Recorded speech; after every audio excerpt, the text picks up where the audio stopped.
harus keluarkan uang, jadi cukup membuat saya stres. Meskipun kalau tadi ada beberapa saya dengar dari pembahasan Ibu Lili ya, ada suami-suami yang mungkin mau membantu istri tetapi bingung. Alhamdulillah suami saya sangat mensupport, sangat membantu. Jadi di rumah kami tidak ada istilah ini pekerjaan bapak, pekerjaan istri. Siapa saja yang berkesempatan mengerjakan itu, dia akan mengerjakan. Alhamdulillah suami saya sangat support. Kalau dia sudah mulai lihat saya uring-uringan, tidak bisa, kadang-kadang saya tidak bisa bernafas nih. WA masuk terus dari rumah sakit, dia yang tidak usah kerja di rumah, tidak usah kerjakan semua yang kerja. Jadi itu cukup membuat saya stres. Belum lagi anak-anak ini yang semua memang sangat dekat dengan saya. Belajarnya semua maunya sama saya. Kadang-kadang dia bilang kalau sama Abi, kalau ditanya, dia pasti tidak mengerti. Padahal mungkin karena Abinya yang dia bisa mengerjakan seluruh pekerjaan rumah kecuali menemani anak-anaknya belajar. Karena anak-anaknya... Nah, menarik nih nanti. Jadi ada tidak percaya bahwa bapaknya ini sebenarnya bisa ya, cuman merasa tidak nyaman ya dokter. Iya kayaknya.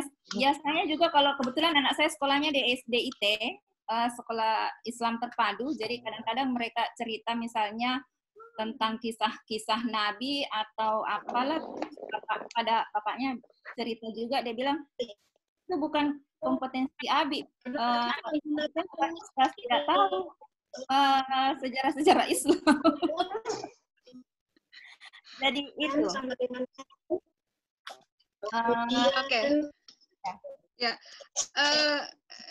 Dokter Indah tadi dikatakan sampai uring-uringan, sampai kadang stres dengan begitu banyaknya pekerjaan ya, ada tekanan dari rumah sakit, kemudian anak-anak harus ditemani, ada support dari suami, tetapi anak-anak ternyata tetap lebih nyaman dengan ibunya. Kalau sudah uring-uringan seperti itu, biasanya gimana? Biasanya ngapain, Dok?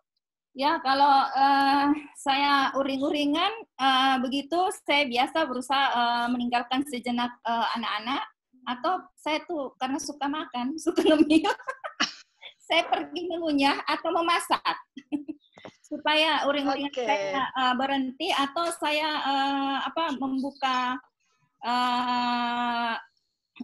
sosmed. Saya kebetulan banyak sosmed. Ini ada grup saya, kelompok kecil, teman-teman, sahabat. Kalau buka itu kita sering sharing, bagi pengalaman, atau paling banyak resep masakan, dan di dalam tidak ada cerita yang berat. Jadi saya suka mengalihkan ke sana. Oke. Sudah naik berapa kilo, Bu Dokter? Dengan hobi makannya, ngemilnya, masaknya? Alhamdulillah, saya tadi timbang tanpa sengaja, sepertinya berat badan saya stabil. Keren. Karena stres barangkali ya membuat saya juga heran. Saya bilang jangan-jangan timbangannya yang salah. Saya merasa tapi kemudian saya sadar mungkin stres dalam bekerja dalam WFH dan SFH ini anak-anak membuat energi saya banyak terkuras. Oke. Saya merasa barangkali ya, karena saya merasa mengunyah terus ini. Tapi tadi saya gini, coba kok timbangannya tidak, ya pernah naik sih waktu Lebaran, tetapi naiknya tidak banyak. Tadi saya gini, kayaknya stres ini yang membuat saya. Tidak ada pengaruhnya makanan, Dokter Indah.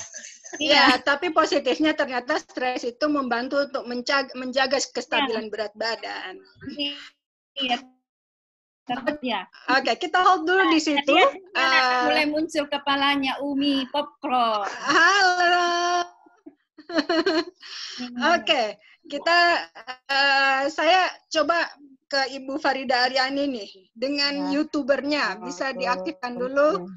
Waalaikumsalam, menarik Bu Farida ya mendengar cerita itu. Tadi ada Ibu Citra LDR dengan 1 anak, ada Dokter Indah dengan begitu banyak aktivitas, 2 anak.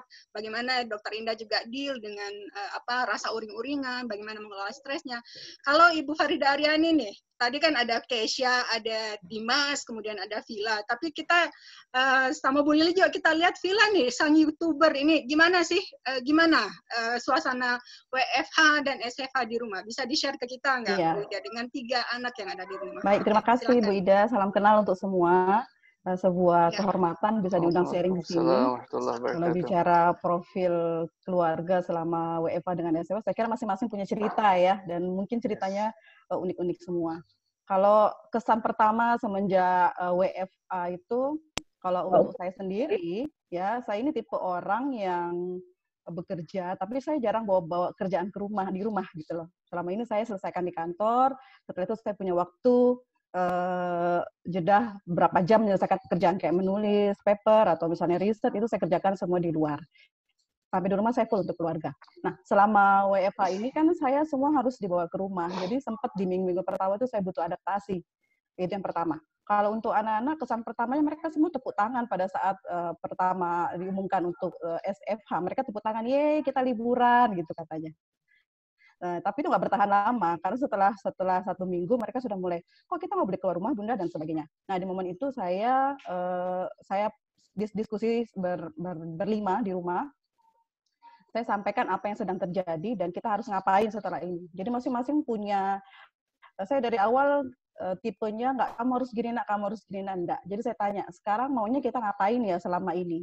Kita punya waktu yang kita nggak tahu limitnya sampai kapan. Yang pertama itu, anak saya yang pertama itu sukanya, yang perempuan dia sukanya menulis. Dia tuh orangnya nggak terlalu terbuka ya, kayak anak-anak yang lain, kayak emaknya lah, dia nggak kayak emaknya. Kalau saya kan biasa tampil karena dosen ya.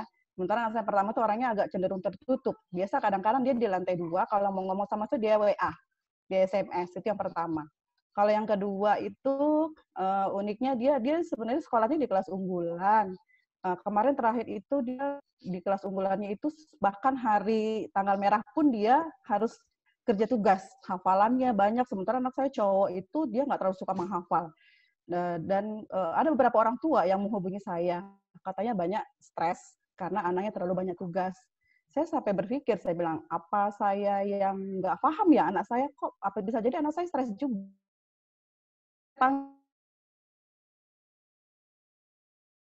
Banyak tugas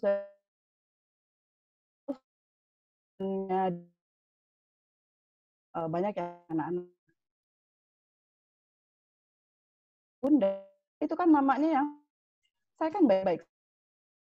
Oh ternyata anaknya biasa-biasa saja meresponnya.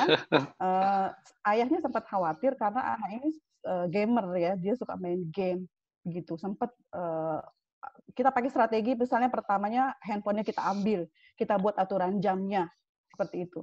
Tapi kadang-kadang nggak efektif. Akhirnya saya balik tanya kayak gini, oke sekarang Dimas maunya apa? Kita maunya apa supaya kamu dipercaya untuk tetap belajar, tapi game-mu juga tetap kamu bisa mainkan. Dia bilang, kasih saya tanggung jawab, saya akan tahu caranya bagaimana mengatur diri saya dan belajar saya. Oke, cara itu akhirnya kami pakai, dan alhamdulillah selama WFH ini dia sudah tahu bagaimana caranya dan tugas-tugasnya nggak keteteran. Terus yang kecil ini yang agak unik menurut saya, karena betul-betul saya dampingi dia selama SFH ini. Dia itu anaknya kalau ketika dapat tugas dari sekolahnya, dia tuh nggak mau sama dengan teman-temannya. Dia orangnya sangat idealis sekali. Dan dia selalu mengemas tugasnya itu harus selalu, misalnya disuruh misalnya doanya adalah menghafal kalimat syahadat. Dan dia tuh nggak mau cuma menghafal, dia harus bawa itu kan, dia orangnya nggak tahu ya bakat dari mana. Katanya kan buah jatuh, kalau saya jauh banget dari pohonnya, karena kalau bicara modeling, saya nggak punya bakat model. Kalau bicara YouTuber saya juga nggak punya. Itu buah jatuh jauh dari pohonnya banget. Buah jatuh dari pohonnya, menggelinding jauh. Menggelinding jauh dan dibuang lagi gitu ya. Seperti itu kondisi kecil. Jadi dia selalu membawa suasananya itu yang pastinya dia. Pernah satu kali itu tugasnya sholat 5 waktu. Jadi dia pikir, Bunda, kita harus ganti baju 5 kali berarti. Itu kan setengah mati. Sementara saya juga numpuk tugasnya. Jadi saya bilang, oke, saya punya, jadi biasanya saya itu pekerjaan saya di atas jam 1, karena saya kebetulan Kak Prodi, S2, jadi pekerjaan menguji saya, membimbing saya, itu saya kasih waktunya jam 12 ke atas. Jadi saya sudah bilang sama anak saya, kita deal waktu ya nak, kalau pagi urusan kalian semua harus beres pas zuhur, siang kalian istirahat, Bunda lagi yang harus kerja. Dan kalau bicara peran bapak, saya kira tetap peran. Cuma kalau dikasih persentase juga kayaknya persennya lebih banyak ke emaknya ya, karena biasa kalau bapak dia terlalu menganggap anaknya semua bisa, sehingga anak-anak lebih nyaman kayaknya sama ibunya. Kayaknya gitu Bu Ida. Kalau misalnya untuk menu makan, saya kebayang ya dengan 3 anak, ada yang umur 16 tahun, 14 tahun, 8 tahun, itu selera makannya sama nggak Bu Ida? Beda banget. Nah, itu jadi, gimana tuh? Saya termasuk orang yang sekarang semenjak WFA ini minimalisir banget GoFood. Biasanya kan itu karena kita bekerja, jadi kadang anak-anak siang tuh tinggal, Bunda saya pesan ini ya. Sekarang kita betul-betul di rumah, dan saya sekarang sampai anak saya kecil bilang begini, saya disuruh bikin itu waktu dia ulang tahun kemarin, kue ulang tahun yang gambar Frozen. Saya bilang, Vila, Bunda ini dosen, bukannya chef. Dia bilang gitu. Bunda ini dosen bukan chef, jadi Bunda nggak bisa yang bikin mendesain yang terlalu canggih-canggih itu. Dia bilang, loh Bunda ini chef abal-abal kah? Dia bilang kayak gitu. Karena ekspektasi dia yang namanya, sekarang kan katanya kan just googling Bunda, lihat di YouTube gitu. Padahal kan ya, kita ini bisa bikin kue palingan juga terbatas sekali, misalnya kayak buat, jadi alat-alat dapur saya keluar kembali setelah WFA ini. Ya. Oke, menarik ya Bapak Ibu kalau kita mendengar dari 3 cerita keluarga tadi itu kalau Bu Citra karena dia single parent, tapi ternyata Khalifah juga masih bisa selalu bercerita dengan bundanya. Dari Dokter Indah dengan dari Ibu Farida Aryani juga tadi, ternyata anak-anak lebih nyaman untuk kerja bareng sama ibunya. Mudah-mudahan nanti kita berharap ada cerita berbeda nih. Saya mungkin akan ke Pak Alfian dan Ibu Nur. Boleh? Pak Alfian dan Ibu Nur. Boleh diaktifkan dulu mic-nya, Bapak? Oke, nah. Oke, Bapak Ibu, Pak Ibu ini sengaja kami undang. Dengan senang sekali lihat foto-fotonya. 3 anak yang masih kecil-kecil. Kemudian Pak Alfian adalah guru SD, Ibu Alfian juga, Ibu Nur juga adalah guru SD. Ini gimana nih? Karena banyak sekali cerita-cerita tentang bagaimana tantangan sebagai guru SD bekerja dalam pembelajaran daring. Belum lagi kita harus menyeimbangkan antara bagaimana kita mengajar anak-anak orang lain, menjalankan peran kita sebagai guru, dan bagaimana kita juga bekerja di rumah sebagai guru, sebagai orang tua, dan juga melakukan pekerjaan rumah yang lainnya. Pak Alfian, silakan. Atau Ibu Nur dulu deh. Iya, Pak Nur dan Pak Nur dan Alfian, silakan. Biar saya dulu. Iya, oke. Sebentar dibantah. Oke, terima kasih. Oke, silakan, Pak Alfian. Oke, bismillahirrahmanirrahim. Assalamualaikum warahmatullahi wabarakatuh. Waalaikumsalam warahmatullahi wabarakatuh. Ya, alhamdulillah wa syukurillah. Terima kasih banyak Ibu Farida dan Ikama yang sudah memberikan kesempatan kepada kami untuk sharing sedikit pengalaman terkait dengan apa yang kami lakukan selama WFH dan SFH ini yang akhirnya semua terpaksa harus dilakukan di rumah. Oke, saya harus jujur mengatakan bahwa dengan adanya COVID-19 ini, itu akhirnya memaksa kita untuk mencoba berbagai suasana baru, yang termaksud ya harus melakukan semuanya dari rumah. Jadi kalau ditanya bagaimana perasaan saya terkait dengan harus melaksanakan semua pembelajaran di rumah, maka saya katakan ada 2 perasaan yang saya rasakan. Yang pertama adalah saya senang dengan adanya COVID ini karena saya lebih banyak berkumpul dengan keluarga di rumah yang mungkin selama melakukan aktivitas secara normal kita lebih banyak beraktivitas di luar. Dan saya termasuk keluarga yang seluruh aktivitas keseharian itu bersama keluarga, tetapi tidak kita bersama tetapi sebenarnya tidak bersama. Saya katakan seperti itu karena setiap pagi di rumah itu kan saya punya 3 anak yang masih kecil. Jadi ke sekolah mereka harus saya bawa dari pagi sampai malam kita bersama, tetapi di tempat tugas itu kita harus terpisah ya, yang satu harus ke tempat penitipan dan yang satu harus ikut ibunya ya, sampai malam kita di sekolah pulang semua, tetapi terkadang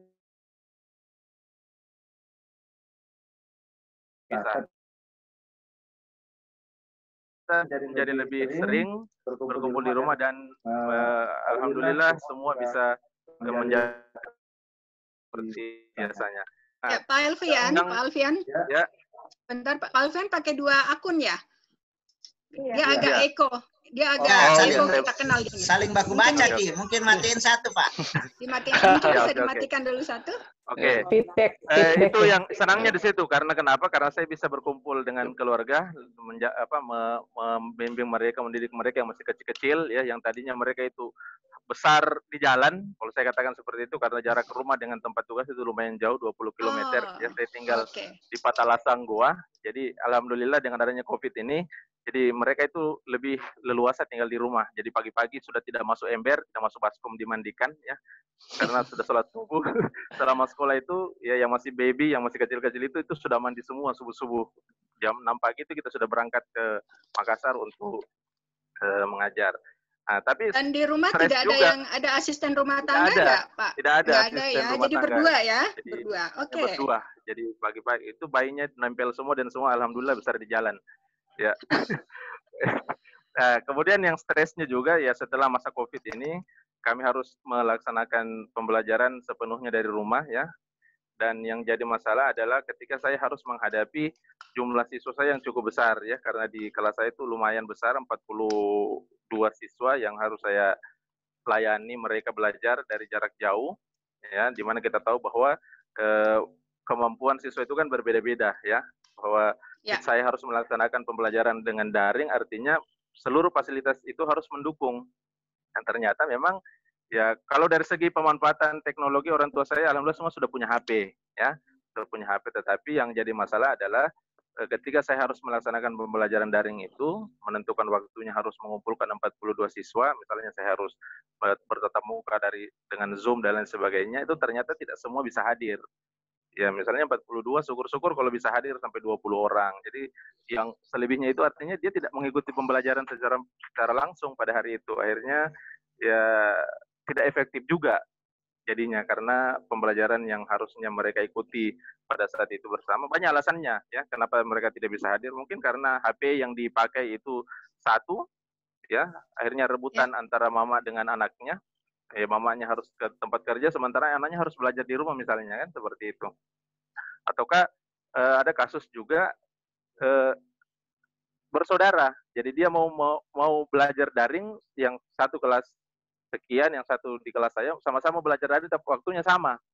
Ya, ini kan jadi masalah juga karena mereka harus menggunakan satu fasilitas dalam satu kali pembelajaran yang dilakukan sama.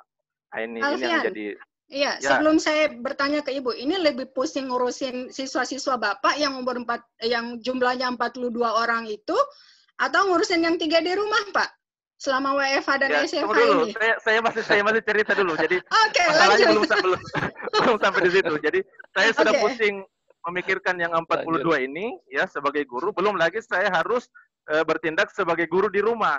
Nah, ternyata pusing saya memikirkan yang 42 ini masih jauh lebih pusing mengurus yang satu si kakak yang Paris itu, karena ternyata dia kan juga dituntut untuk melakukan pembelajaran daring.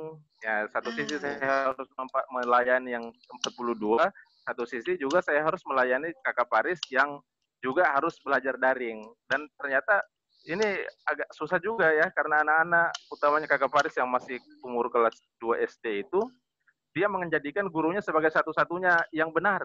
Nah, itu yang jadi masalah. Ketika saya ajari di rumah, ini kok tidak sesuai dengan yang diajarkan oleh guru saya, padahal kan saya sama-sama guru. Ketika saya ajarkan, itu tidak. Kayak seolah-olah apa yang saya sampaikan itu tidak diterima oleh si kakak Faris ini. Ya. Dan yang lucu lagi adalah kayak gurunya Faris ini kan sebenarnya tetangga dengan saya di kompleks perumahan itu. Harusnya kan Faris bisa langsung ke rumah gurunya untuk bertanya langsung terkait pembelajaran itu.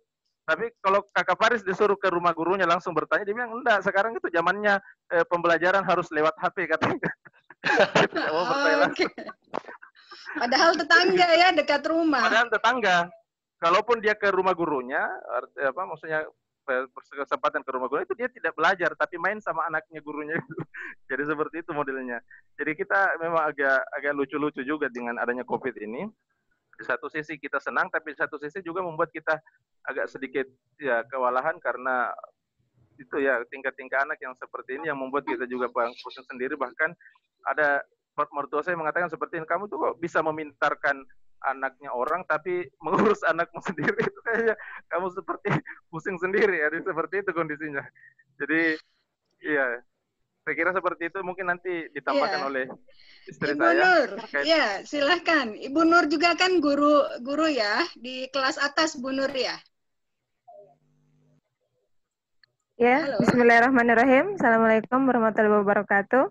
Waalaikumsalam. Bu Nur guru sekolah dasar juga ya, Bu? Iya. Alhamdulillah saya guru SD juga. Kebetulan saya mengajar kelas 6. Oke. Jadi memang alhamdulillah bisa dikasih kesempatan untuk berbagi cerita dengan keluarga yang lain. Memang tidak jauh beda dengan kondisi yang dialami setiap keluarga yang menjadi narasumber di saat ini. Banyak cerita dari emak-emak yang hampir sama, dominan itu sama dengan saya. Yang bedanya karena rentang usia anak kami itu yang masih sangat dekat sekali. Jadi mungkin ya dari itu saja perbedaannya. Kalau dari dari saya agak sedikit kerepotan karena untuk mengurus anak yang masih kecil-kecil dengan tugas yang harus saya lakukan juga sebagai seorang guru. Jadi terkadang ada kalanya pada saat ujian kepada siswa, sementara masih aktif pegang HP, sementara mereka mau mengambil HP dan untuk main game seperti itu. Bagaimana usia anak-anak seperti Kakak Safira kan masih umur 3 tahun. Jadi ketika lihat emaknya buka HP, pasti dia meraung-raung untuk mengambil HP yang saya pegang. Jadi itu tantangan yang saya alami. Jadi sangat sulit sekali mengatasi itu. Jadi salah satu trik saya yaitu mengalihkan dulu perhatiannya dia, seperti memberikan mainan atau memberikan kertas untuk dia menggambar, seperti itu. Salah satu. Ya, kalau belajar di rumah, Bu Nur, ini anak-anak lebih senang didampingin sama ayahnya atau ibunya nih? Biasanya kalau si kakak sih, kalau ibunya itu, maksudnya sama sih, kalau posisinya sama. Kalau dengan saya, misalkan saya kasih arahan seperti itu, dia memang lebih tidak percaya kepada kami, padahal kami ini berdua seorang guru. Dia lebih kepada gurunya seperti itu.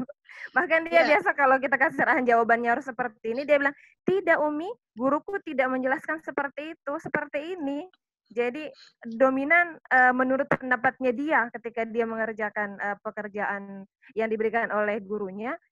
Dia beranggapan lebih benar jawabannya dia ketimbang dari jawaban yang kami berikan kepada dia, seperti itu. Oke, menarik ini karena anak guru ternyata lebih percaya sama gurunya dan tidak terlalu percaya dengan orang tuanya yang notabene adalah guru. Kalau temenin anak-anak bermain lebih ke siapa, Ibu? Kalau teman anak bermain lebih ke abinya. Saya alhamdulillah bersyukur sekali punya pasangan hidup seperti Pak Alfian, meskipun tugasnya segudang, tapi alhamdulillah dia bisa menyisihkan waktunya untuk bermain bersama anak-anak. Jadi saya beruntung sekali bisa punya suami seperti beliau, meskipun jangan diposting, agar anak-anaknya bisa tetap happy meskipun di rumah, seperti itu. Alhamdulillah. Tadi kata Pak Mulis jangan diposting. Jangan diposting, banyak order nanti. Oke, terima kasih Ibu Nur dengan Pak Alfian. Menarik ya. Ketika harus juga mendampingi siswa-siswa yang jumlahnya sampai 40-an lebih, tapi kemudian ada juga 3 anak kecil di rumah yang harus didampingi, sampai harus ditenangkan dulu, dikasih dulu. Untung Bapak Ibunya guru, jadi tahu gimana cara menenangkan supaya anak juga menjauh dari HP. Tapi menariknya, anak-anak tetap lebih percaya sama gurunya dibanding dengan Bapak Ibunya yang notabene adalah guru juga di sekolah dasar. Nah, saya ini juga Bapak Ibu untuk yang ingin bertanya memberikan komentar silahkan dituliskan di room chat karena Kak Lili juga memantau apa yang kita posting di room chat dan akan kita bahas nanti. Saya masuk nih. Nah, yang terakhir ini ada keluarga kita yang kelima, Pak Ilham Alimuddin. Sudah ada Ruby. Halo semuanya. Halo Tante. Halo Tante. Dari Caca, ayo. Halo. Ya, satunya masih ada di atas. Oke. Jadi Pak Ilham Alimuddin dan Ibu Sherly, dua-duanya dosen, satu di Unhas, satu di UIN, kemudian anak yang paling sulung sudah semester 4, yang bungsu baru umur 3 tahun. Ini bayangan kami juga ini banyak banyak kelas juga di dalam. Boleh nggak Pak Ilham, Ibu Sherly mana nih? Nggak kelihatan. Oke. Nah, kita mulai dari Ibu Sherly atau Pak Ilham nih? Ibu Sherly mau dulu. Sama saja. Ibu Sherly mau dulu, dah. Anak-anak juga bisa. Paling dengan Bu Sherly. Sabar siapa nih yang anak-anak, Bapak dan Ibu? Siapa? Ibu dulu, Ibu Sherly. Ya, silakan, Bu. Ya. Oh, anak-anaknya lari. Saya mau nanya ke anak-anaknya dulu nih. Enggak, ini nih ada semua. Ada Caca, ada Zikri. Bisa ditanya. Ya. Bisa langsung nanya sama anaknya. Iya, Tante Ida mau nanya dulu deh. Yang paling sabar kalau di rumah, Bapak atau Ibu? Bapak. Ya? Sabar dua-dua, Ji. Ya. Tapi ya. Biasa Mama marah-marah. Kalau ada sesuatu yang tidak dikerjakan dengan baik, karena itu untuk kita juga. Iya. Oke. Jadi kalau biasanya untuk ini curhatnya anak-anak nih. Katanya sabar dua-dua, tapi ibu lebih ini kalau ada yang tidak cocok itu langsung dikasih tahu ya. Iya. Oke. Saya mungkin mulai ke Ibu Sherly dulu. Gimana nih? Iya. Dengan 4 anak, kemudian Ruby yang katanya paling sering diganggu ya sama kakak-kakaknya. Yeah. Boleh cerita nggak dulu? Ya, boleh sharing sama kita Bu Sherly. Silahkan. Ya. Tentang work from home. Yes, work from home dan school from home. Ya, awal-awal work from home ya senang kan awalnya karena bisa di rumah saja. Tapi sebulan berikutnya sudah mulai bosan, jenuh, sampai stres. Karena kita harus mengajar, terus buka puasa harus masak, sudah itu ngurus anak-anak. Ya, awal-awalnya di-enjoy, tapi berikutnya kan sudah mulai terasa berat. Tapi alhamdulillah karena Kak Ilham orangnya sabar, perhatian, jadi kita komunikasikan. Jadi dikomunikasikan bagaimana bagusnya kita buat jadwal. Hari ini kalau saya yang mengajar, Kak Ilham yang bantu di dapur, anak-anak juga bantu. Jadi kita punya list, hari Senin siapa, Selasa siapa, Rabu siapa yang masak sampai cuci piring, siapa yang membersihkan. Oh, oke. Nah, ada kesepakatan ya? Ya, betul. Jadi biar yang ketiga itu Zikri yang anak ketiga, dia biasa bantu pergi ke pasar, berikan sayur, berikan yang gampang-gampang, tempe, kayak gitu. Kakaknya Zuri, kalau nggak sempat masak, dia yang belanja keluar, beli makanan di luar. Jadi saling bantu. Caca, demikian juga bantu di dapur. Ruby helping sometimes. So we help each other, kita saling bantu. Terus kalau buat mengajar, kalau sudah ada jadwalnya, kami juga siapkan tempat khusus. Jadi ruang tamu ini berubah juga jadi tempat kerja. Jadi kita bikin sudut sendiri untuk Kak Ilham sendiri. Jadi kalau Zoom kita nggak usah lewat-lewat lagi kan mengganggu. Jadi di pojok Kak Ilham sendiri, samping belakangnya lemari. Jadi nggak ada yang bisa lewat-lewat lagi. Jadi fokus di situ kerja. Kalau saya fokusnya di kamar. Jadi dibagi saja. Anak-anak alhamdulillah belajar juga karena kita pakai internet connection, alhamdulillah pakai wifi, jadi semuanya bisa belajar dengan baik. Iya. Saya rasa cukup itu. Ya, jadi saya sambung aja dah ya. Jadi memang sejak work from home ini kita belajar manajemen di rumah juga sih, alhamdulillah. Ada manfaatnya, anak-anak pada kumpul semua. Caca yang di pesantren kan, selama hampir 4 tahun lebih banyak hidup di pesantren, sekarang gabung sama kita sejak work from home ya. Jadi akhirnya ya kita di rumah semua. Ya memang ada kadang bosan, tapi alhamdulillah kebersamaan dengan anak-anak kadang juga bikin stres, tapi kadang juga ya membawa berkah ya. Kita lebih dekat ke Ruby ya, karena dulu dia kita tiap pagi antar ke sekolah, sekarang tiap hari dia ada di rumah. Jadi gantian siapa yang kasih makan, mandi, tinggal digantian aja siapa jadwalnya. Kalau Ibu Sherly lagi ngajar, ya saya yang masak. Tapi kembali juga chefnya tetap Ibu Sherly nanya, dia apa ini sayur ini, tambah garam lagi apa? Kayak begitu.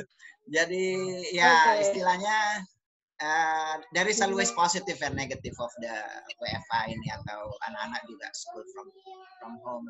Saya syukur-syukur karena internet di rumah juga sudah kita naikkan, jadi everybody can share more bands kayak gitu. Jadi ya kita belajar lebih banyak manajemen nih Bu Lili nih. Jadi manajemen bagaimana rumah berjalan seperti kantor, siapa yang kerja apa dan mencapai target apa gitu. Jadi syukur-syukurlah dengan walaupun Pak anak kita juga pasti bisa memanage everything.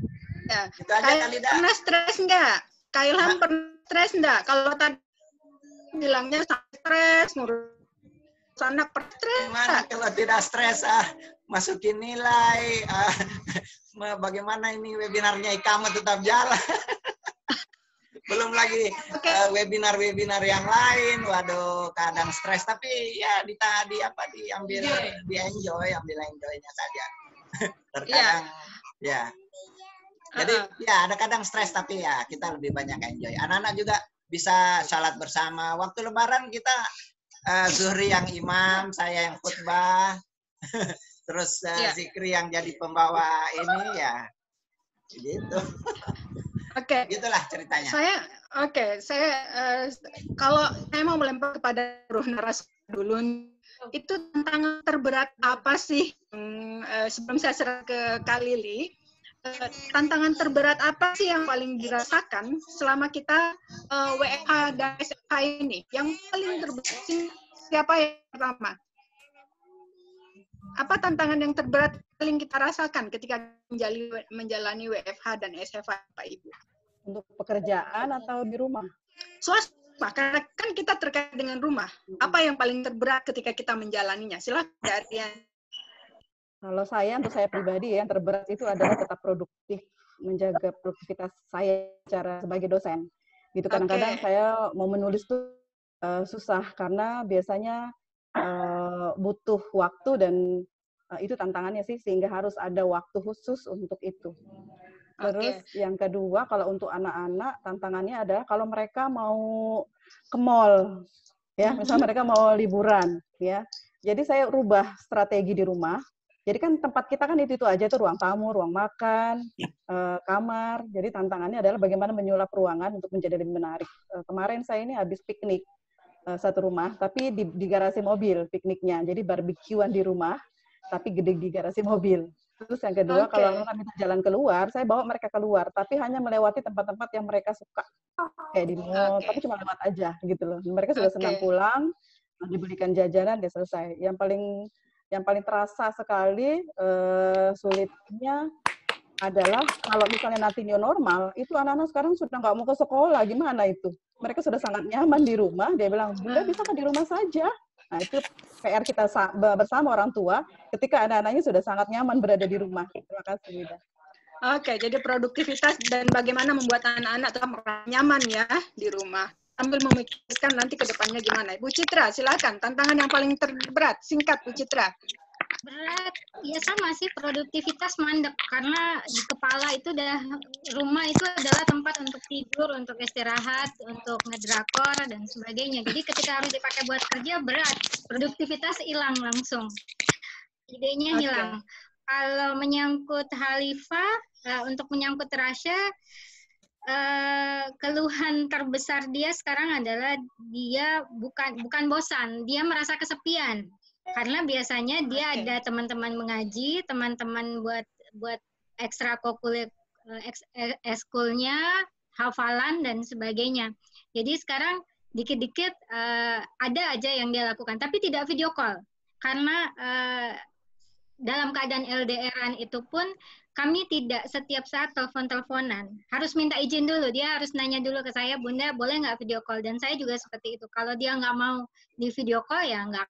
Jadi, bagaimana biar dia selalu memambari, ya saya kan 8 jam untuk Jerman berpindah warna bendera dan sebagainya. Itu memaksa untuk belajar. Itu tantangan apa yang itu. Oke. Ya, produktivitas dan bagaimana mempelajari bahan-bahan yang apa yang juga dipelajari oleh Khalifah. Ya, Pak Alfian. Iya, betul. Pak Alfian, saya ke Pak Alfian dulu sebelum ke Dr. Indah. Pak Alfian, apa? Gimana nih?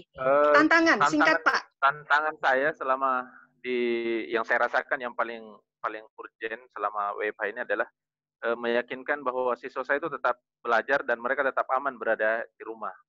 Itu yang ada dalam bayangan saya adalah jika WFH ini berlangsung lama, ini yang dikhawatirkan seperti yang disampaikan Bu Farida tadi, jangan sampai nanti siswanya malah sudah nyaman di rumah, ketika sekolah dibuka itu tidak ada yang mau ke sekolah, atau nanti mereka malah ke sekolah nanti ternyata ya mereka sudah tidak nyaman lagi dengan kondisi sekolah karena ya ketakutan, was-was dan lain sebagainya itu kan tentu ada pada diri anak, apalagi kalau di anak sekolah dasar itu memang peran guru itu masih sangat diharapkan oleh siswa sebagai yang saya katakan tadi, bahkan saya pun sebagai orang tua, sebagai guru itu kadang tidak dipercaya juga oleh si anak.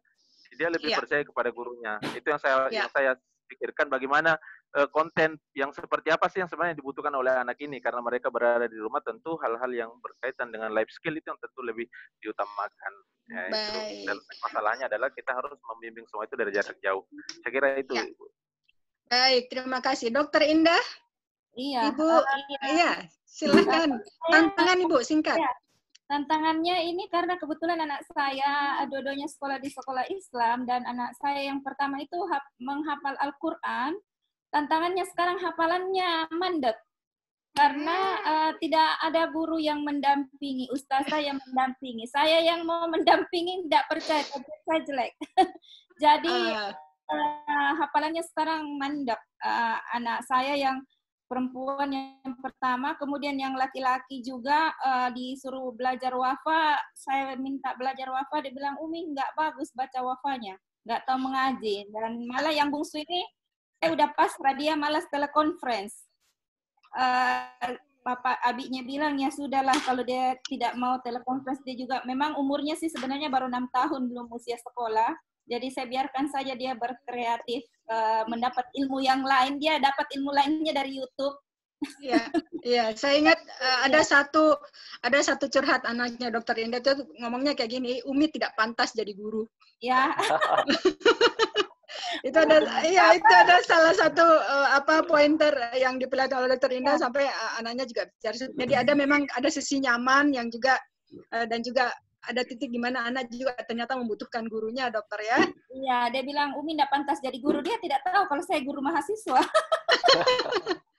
Oke, yang terakhir dari Pak Ilham, Kak Ili dan Ibu Seli, tantangan singkat sebelum saya serahkan ke Ibu Lili. Singkat saja, saya tantangannya ya kalau di rumah kurang bisa konsentrasi, kurang fokus karena banyak gangguan kan dan harus kerja multitasking lah. Jadi agak lebih berat tantangannya. Itu menurut saya. Kalau saya kan saya sosialita ya, maksudnya saya suka ketemu orang gitu kan. Nah tantangannya sejak pandemi ini saya nggak bisa ketemu orang gitu. Ante meninggal kemarin itu aduh kasihan karena bapak juga nggak bisa datang misalnya. Jadi kita terbatas untuk bertemu dengan orang gitu tantangannya. Jadi begitu juga dengan kampus ya. kadang ada hal yang perlu kita ini tapi akhirnya tidak bisa. Tapi ya ada hikmahnya tentunya ya. Saya kira itu pantas rajin webinar ini ya, karena itu adalah salah satu media untuk pengobat pertemuan. Baik, oke. Terima kasih Bapak Ibu narasumber yang sudah berbagi cerita. Bersama kita juga sudah hadir Pak Mukhlis, praktisi well-being yang akan kita ajak untuk berbagi di sesi ini. Selanjutnya saya serahkan kepada Kak Lili untuk memandu bagaimana diskusi kita dengan Pak Mukhlis. Silakan Kak Lili. Iya, terima kasih Ida, dan terima kasih untuk 5 keluarga yang sudah membuka rumahnya untuk kita kenal lebih dekat ya. Dinamikanya kurang lebih sama saya kira dengan kita semua. Dan langsung ke Pak Mukhlis. Pak Mukhlis sudah hadiri. Ya, pertama saya mau nanya dulu nih. Waalaikumsalam Pak Mukhlis. Terima kasih kehadirannya. Pak Mukhlis bisa mungkin satu paragraf kecil aja untuk merangkum apa yang sudah Bapak dengar dari 5 keluarga ini, gitu. Sebelum kita tanya lebih jauh. Oke. Kalau ya baik, makasih ya. Assalamualaikum warahmatullahi wabarakatuh. Kalau saya begini, kalau kita biasanya ada di Facebook atau di mana, di WhatsApp, ada yang videonya bisa aktif dinyalakan Pak. Oke, saya pakai 2 akun Bu. Oke. Oh, oke, cool. Ya. Saya bisa menyapa dulu yang lain, Bu, boleh? Ya, silakan. Oh, baik. Assalamualaikum warahmatullahi wabarakatuh. Ya, selamat siang. Senang bisa berjumpa lagi. Terutama di sini ada senior saya, guru saya bahkan ada Ibu Rini yang mengajak saya gabung di sini. Kemudian ada Ibu Fadiah juga, ya, rekan kami di salah satu komunitas. Kemudian ada, nah ini bukan sahabat seperti saudara, ada Ibu Isdah dari Amsterdam ya, Ibu Isdah. Ini kami sama-sama sekitar 10 tahun di Sorowako di Vale. Nah ini ketemu di sini. Jadi sebelum lanjut gitu, kenapa mungkin saya nyasar ke sini? Saya tidak bukan ahli dan bukan pakar. Kita bicara rumah tangga, parenting, tentunya tidak ada yang terbaik karena prosesnya akan terus continue sampai kita meninggal bahkan proses itu. Jadi saya akan lebih senang berbagi cerita gitu. Tapi awalnya, dan saya akan katakan dengan begini, kalau biasa orang sharing video di Facebook itu kan ada kasih komen, tonton sampai selesai biar tidak salah paham gitu ya, biasa gitu. Ada buat video, tonton sampai selesai biar tidak salah paham gitu.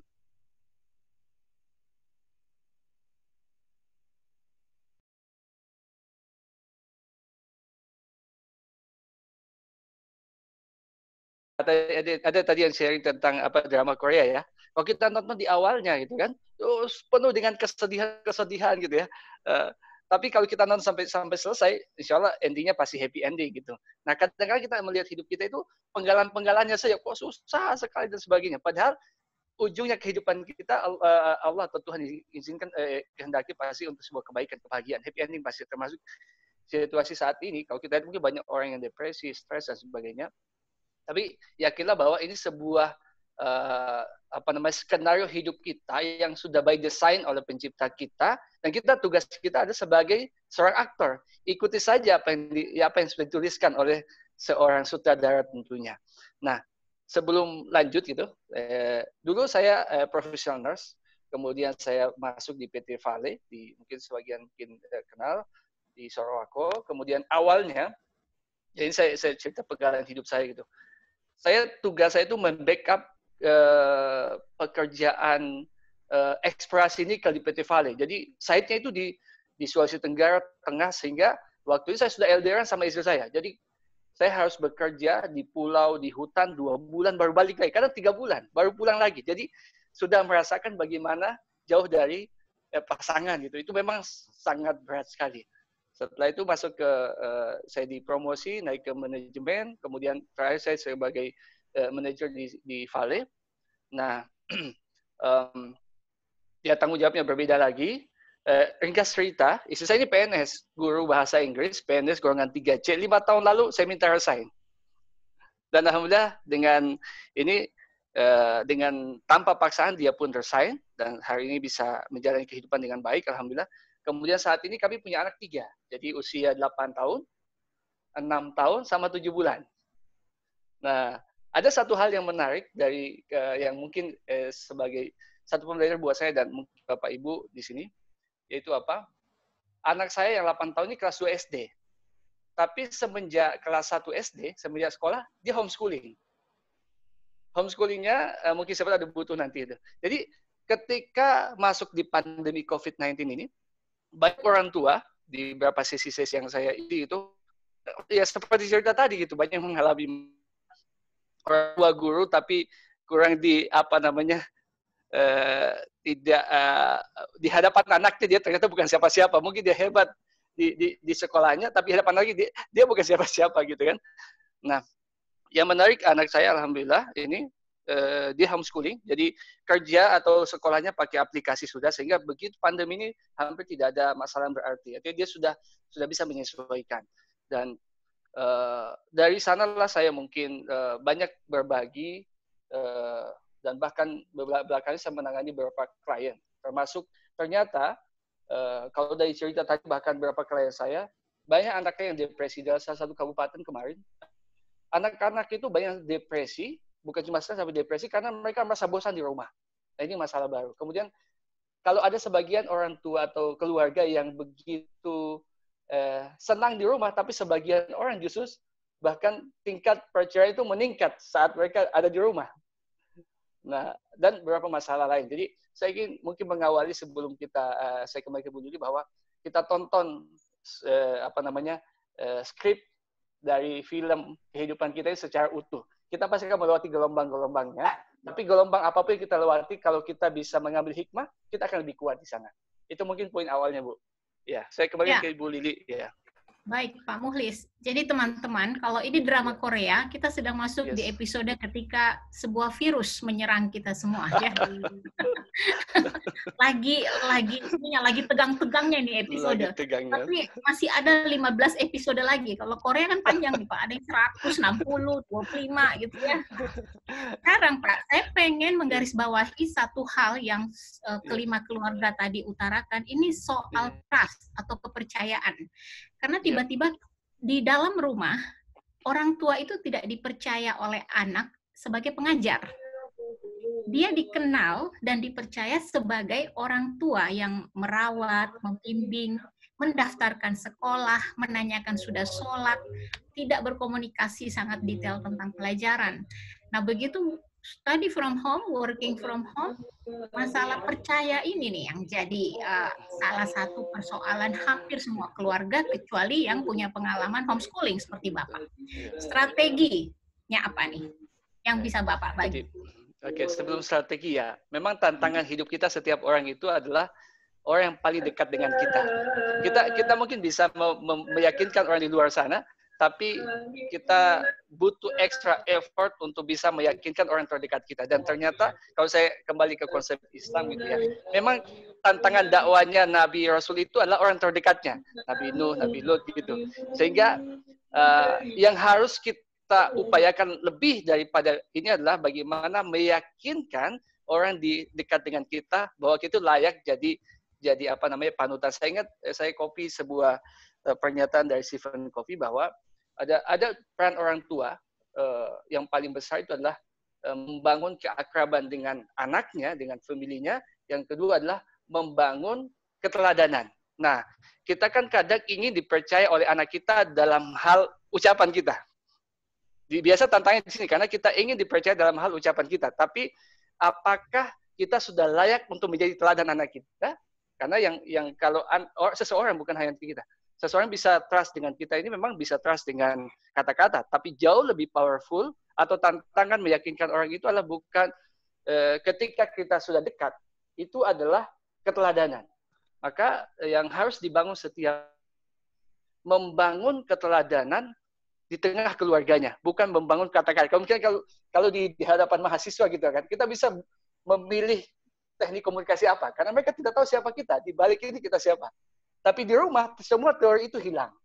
Nah, yang akan dilihat adalah apa yang kita ini sudah diteliti atau tidak. Sehingga satu juga kenapa saya memutuskan misalkan resign dari Vale sekarang adalah bagaimana belajar menjadi teladan buat anak saya. Semampu saya tentunya. Jadi kenapa sampai kita ya reject, ditolak oleh anak dalam hal ucapan kita, biasanya karena gap antara apa yang kita ucapkan dengan apa yang kita lakukan biasanya terlalu besar.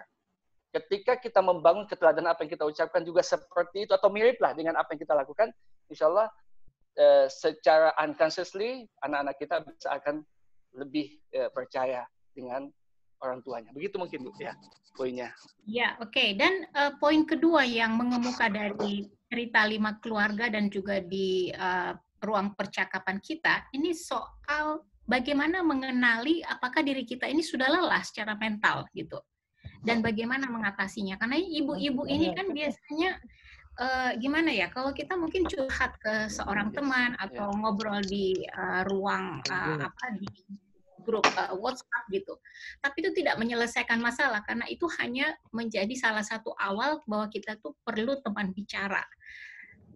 Langkah berikutnya seperti apa gitu? Bagaimana kita bisa mengajak bapak dan ibu yang ada hari ini berkumpul bersama-sama untuk mengenali gitu simptom kelelahan mental kita di cabin fever selama pandemi ini apa dan bagaimana menghadapinya? Iya, baik ya. Yang bisa kita lihat itu ya, biasanya kan yang paling nampak itu ketika sudah gangguan tidur ya, sudah nggak bisa tidur, ya kemudian makan sudah tidak enak, kemudian satu hal yang paling mudah kita deteksi sebenarnya adalah pada volume suara. Ini mengutip apa yang disampaikan oleh Stephen Covey di 7 Habits for Family. Dia mengatakan bahwa volume suara itu akan sangat identik dengan emosi kita, dengan situasi pikiran kita. Kita akan cenderung mudah kita deteksi orang ini kalau misalnya suaranya sudah lebih meninggi gitu, ini tanda-tanda bahwa dia mungkin dalam tahap kelelahan. Nah, jadi kalau sudah gangguan tidur, makan tidak enak, kemudian intonasi suara sudah kebanyakan, sudah berapa oktav begitu, ini sudah tanda bahwa dia kelelahan gitu. Dia sudah tanda kelelahan. Jadi lihat volume suara. Kalau sudah lebih tinggi, itu something ada yang harus diluapkan. Dan ini kan kita bicara energi ya, dalam tubuh kita harus dikeluarkan. Nah, tantangan kenapa selama WFH, SFH ini banyak orang depresi atau mungkin cemas dan stres karena energinya itu tidak tersalurkan. Kita kan punya energi nih. Kalau hanya tinggal di rumah gitu yang biasanya mungkin keluar dia kemana-kemana, dia jalan ketemu temannya, begitu dia dipaksa ada di rumah, energinya tinggal. Dan ini biasa luapannya dalam bentuk kata-kata, dalam bentuk emosi yang diimbasnya adalah orang-orang di sekitarnya. Jadi kalau bilang tanda-tandanya adalah sudah gangguan tidur, kemudian makan, kemudian intonasi suara ini sudah lebih sering yang tinggi, nada tinggi dipakai, itu tanda bahwa ada something yang harus diselesaikan gitu. Begitu, Bu. Bagaimana nih kita orang Makassar selalu memang ngegas, Pak. Tinggi memang dari awal sebelum COVID. Sebelum COVID-19 ini sudah tinggi nih, 7 oktav, Pak. 5 oktav. Bawaan lahir ya. Iya. Jadi memang ya, kalau membedakan mana yang bawaan lahir sama memang dorongan emosi dari dalam karena stres yang tidak terkelola dengan baik, biasanya kan dilihat dengan ekspresi kita. Kalau ekspresi nafas, suaranya sudah kencang, kemudian nafasnya juga tersengal-sengal, tambah sorot mata yang mulai tajam gitu, nah ini tanda bahwa ada something yang bermasalah gitu. Jadi sudah keluar dari kebiasaan dia, dari nature dia yang tadinya mungkin memang bawaannya suka bicara yang keras gitu. Iya. Baik, berikutnya nih Pak ya. Ini sekarang kita bicara soal masa adaptasi dan menerima serta bagaimana membangun strategi kan untuk menari di tengah pandemi ini. Pertanyaannya adalah, kita tuh bukan berasal dari masyarakat kultur Bugis Makassar yang kalau laki-laki terbiasa untuk mengakui bahwa dia kewalahan atau lelah. Jadi laki-laki di Bugis Makassar tuh kan selalu dituntut kuat, everything is okay, I'm fine gitu ya. Ibu juga begitu. Kalau kita dikena musibah ya, kita tuh selalu yang pertama yang kita diminta oleh orang tua kita adalah untuk sabar. Ya, untuk sabar dan berdoa. Sementara kalau lihat pendekatan di mental health information package di negara-negara sekuler, yang harus kita lakukan pertama kali adalah mencari bantuan untuk menyuarakan masalah kita gitu.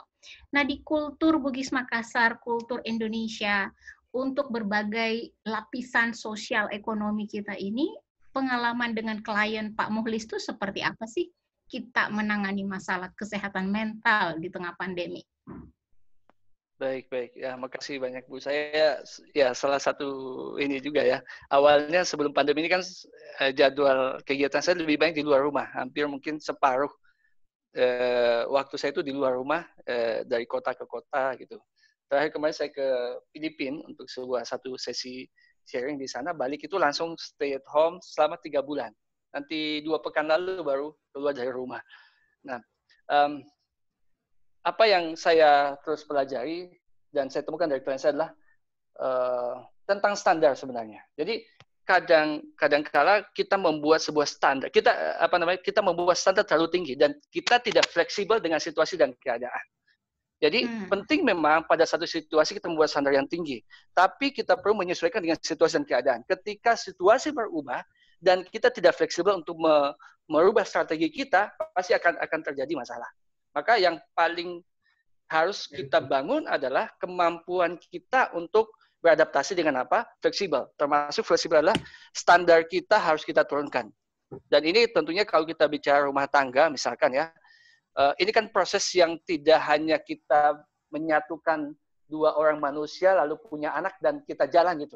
Kita punya satu misi hidup yang harus kita komunikasikan. Saya dengan istri dan anak ini harus kita komunikasikan. Misi kita apa sebenarnya? Sehingga kalau kita tahu misi kita, saat situasi berbeda, berubah, kita akan change kita punya strategi. Jadi kalau saya ingin di poin ini adalah setiap keluarga harus mengkomunikasi apa misi hidupnya, apa sih goals yang akan Anda capai. Saya dengan istri dengan anak-anak. Ketika situasi berubah, maka strategi harus kita komunikasikan. Jadi kata kuncinya adalah komunikasikan tujuan kita, goals kita, misi hidup kita. Yang kedua adalah bangun fleksibilitas untuk menghadapi situasi sehingga kita bisa berselancar di tengah gelombang yang ada. Ya begitu, Bu. Ya, jadi teman-teman, salah satu nasihat yang penting ini ya, kita turunkan standar deh. Dan nggak apa-apa kalau kita ngakuin bahwa tahun ini kita nggak baik-baik saja, gitu ya. Prestasi terbesar kita tahun ini adalah sehat. Sehat dan waras. Ya. Itu prestasi kita. Nggak ada prestasi lain yang harus kita tuntut. Dan tadi ada satu pertanyaan, bagaimana bisa melatih supaya konsentrasi kita itu bisa maksimal di tengah pandemi ini. Sebelum saya tanyakan ke Pak Muhlis, saya pengen memberi masukan juga bahwa kebetulan di kampus saya, setiap 2 hari kami tuh ditanya apakah keadaan mental kami itu baik atau enggak gitu. Karena itu yang paling penting. Takutnya kita tidak mengenal bahwa jiwa kita juga lelah dan sakit. Ya, betul, nah, Pak Muhlis, soal apa tadi konsentrasi gitu. Ada pengalaman atau tips strategi? Ya, betul ya. Saya beruntung belajar ketemu guru-guru saya di psikologi terapan ya, hipnoterapi, neuro-linguistic programming, di meta coaching dan di SFT dan banyak lagi di situ. Saya banyak belajar tentang strategi bagaimana sih memanage pikiran. Termasuk kan sekarang kalau kita lihat medsos ini banyak sampahnya ya, sampah yang ini kalau kita tidak bisa memfilter, ini menjadi sebab dari gangguan mental kita selama pandemi. Yang bagi apa juga disampaikan bisa dari Stephen Covey, misalkan begini, segala sesuatu jadi 2 kali. Jadi segala sesuatu terjadi 2 kali, di pertama kita dan akan mobil gitu. Maksud saya akan di awal tidak mungkin saya mau gambar pikiran saya motor, selalu dari pikiran kita. Bahwa menguasai pikiran adalah salah satu kunci kita untuk bisa memanage pikiran. Nah, ada kaitannya dengan yang lain yang disebut dengan satu teori tentang me time. Jadi kadang kita ini seperti mesin ya. Kita memang dari kita pasti seperti mesin. Kita kadang tidak sadar, kita terlalu mengejar tanggung jawab sampai kita lupa kita punya tanggung jawab terhadap diri kita. Kita fokus biasa untuk menunaikan tanggung jawab kita pada orang lain, tapi kita lupa bahwa diri kita punya tanggung jawab. Nah, me time, jeda sejenak dari aktivitas kita, ini semakin sering kita lakukan lebih bagus. Jadi, misalkan malam sebelum tidur, Coba kita lakukan evaluasi. Hari ini saya sudah lakukan apa saja sih? So, kita planning, saya harus melakukan apa saja. Jadi, me time ini hal yang sederhana sebenarnya yang setiap orang di tengah pandemi ini harus dia lakukan. Entah itu di pagi hari mengawali hari atau di malam hari menjelang dia tidur. Dia evaluasi apa yang sudah dilakukan hari ini. Kemudian dia buat planning dalam pikirannya, besok saya akan melakukan apa, dan dia manage di pikirannya. Saya besok melakukan ini, pastikan bahwa Anda sudah membuat skenario di hidup Anda besok, itu dalam kondisi yang happy, bukan dalam kondisi yang kacau. Kalau Anda bisa happy di pikiran, insya Allah di alam nyatanya Anda bisa happy. Jadi kata kunci adalah mulai dari pikiran,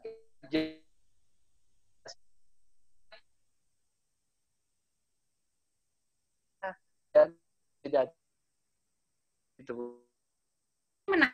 Kalau aku mungkin setelah ini mau mengenali diri. Dan saya boleh meneruskan beberapa pertanyaan yang dikirim secara private tadi oleh beberapa petanya.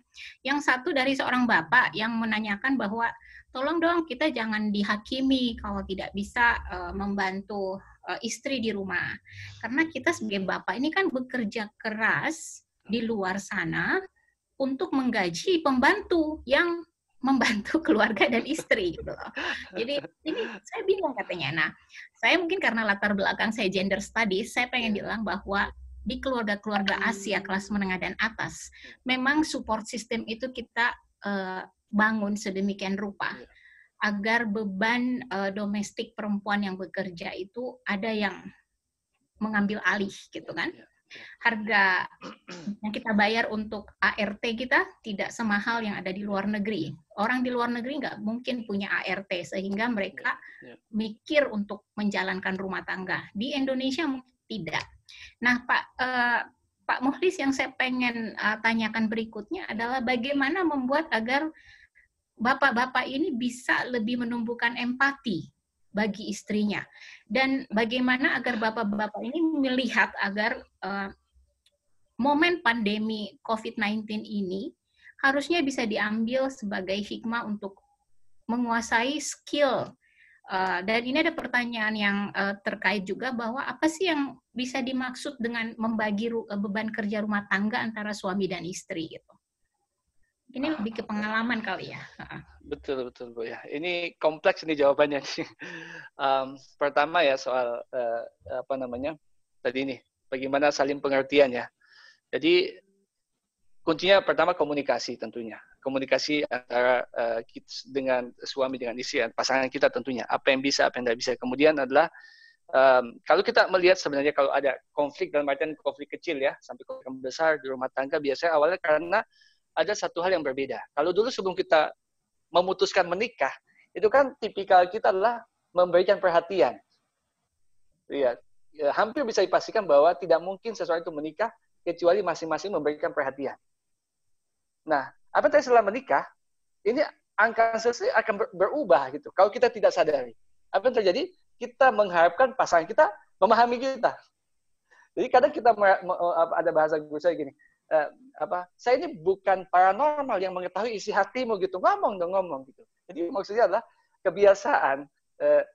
kebiasaan kita waktu sebelum menikah itu untuk memahami pasangan itu harus kita bawa sampai kapanpun. Kalau kita ingin rumah tangga dibawa sampai akhir hayat hidup kita lah. Kalau begitu kita sudah mulai ngotot bahwa pasangan kita harus memahami kita, biasa konflik terjadi. Yang kedua adalah soal value hal-hal yang apa sih hal penting dalam keluarga kita. Nah, maksudnya begini, misalkan apa dengan anak kita misalkan ya, apa yang memang tidak boleh ditawar ke anak kita. Kalau dia muslim misalkan, apapun terjadi, dia tidak boleh tinggalkan sholat ketika usianya misalnya sudah akil balik. Kamu boleh mungkin tidak tunaikan tugas sekolahmu. Kamu mungkin boleh tidak mandi satu hari. Tapi yang tidak bisa ditawar adalah soal misalkan sholatnya. Maksud saya adalah ada memang nilai-nilai kita yang harus kita sandarkan yang itu tidak boleh fleksibel, memang harus karena ini adalah way of life kita. Tapi ada hal tertentu yang memang harus kita fleksibel, tidak boleh ngotot. Misalkan begini, tipikal kita maunya rumah kita itu bersih begitu. Tapi selama pandemi ini kan nyatanya itu susah, apalagi yang biasa punya IRT tiba-tiba tidak bisa. Ya tidak mungkin istri kita akan mengerjakan semua. Kita harus menurunkan standar kita. walaupun rumah berantakan, yang penting kita masih bisa sama-sama anak istri kita, itu sebuah kebahagiaan. Itu satu nilai, sesuatu nikmat yang tidak bisa kita beli, dan tidak bisa kita tukar dengan rumah yang bersih.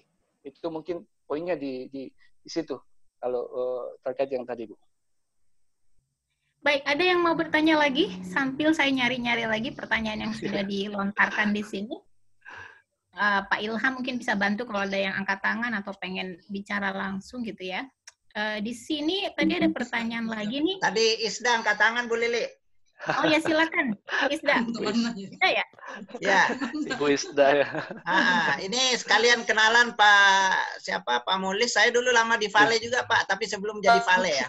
Saya dulu di PT Iko, Pak. Ya. Baik. Ya, silakan Bu Isda. Tadi sudah angkat tangan, temannya Pak Muhlis juga. Iya, ini kayak luar dalam belum kenal ini. Assalamualaikum. Waalaikumsalam. Terima kasih ya. Bukan otaknya.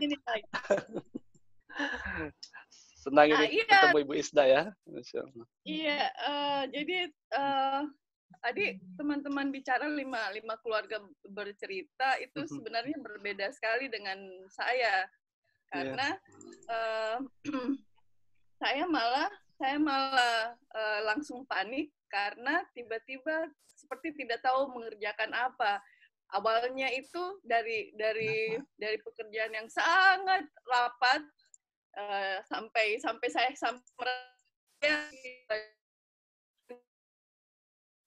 ini ke kampus antar anak ini sampai jam itu ada alarmnya, tiba-tiba tinggal di rumah dan merasa tidak melakukan apa-apa.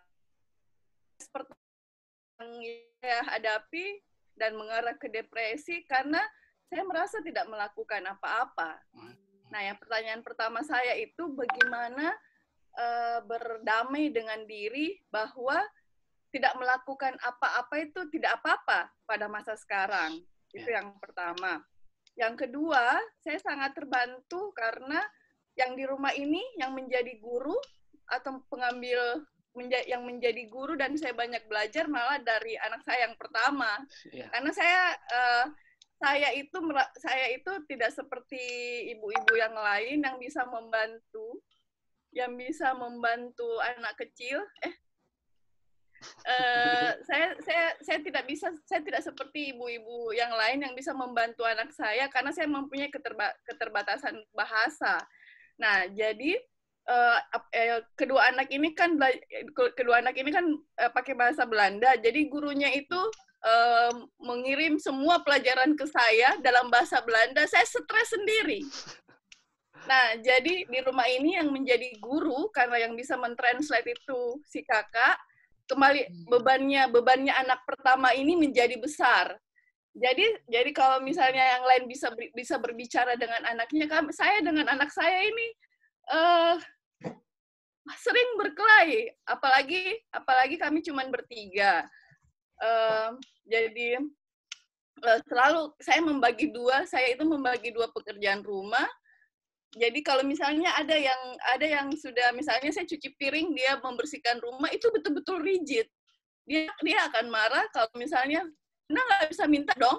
Bunda nggak bisa minta dong saya cuci piring lagi, saya sudah membersihkan rumah nih. Saya sudah bantu adik nih, saya sudah antar adek nih. Nggak boleh kayak pagi ini saya bilang, Siva, saya harus ikut Zoom. Siva yang antar adik ke sekolah. Oh, tidak bisa, Bunda tidak bisa bilang. Bunda tidak bilang tadi malam, saya tidak siap. Nah, begini. Jadi pertama tentang guilty feelings, itu yang kedua pun sebenarnya bagaimana berbicara kepada anak remaja ini bahwa kita sama-sama mempunyai beban yang sama dan saya pun tetap sabar untuk ini. Dan ketiga, masalah depresi. Kalau yang lain mungkin Pak Mulis bilang suaranya naik, saya tidak merasa depresi kalau suara naik. Yang membuat saya merasa saya depresi karena saya kebanyakan tidur.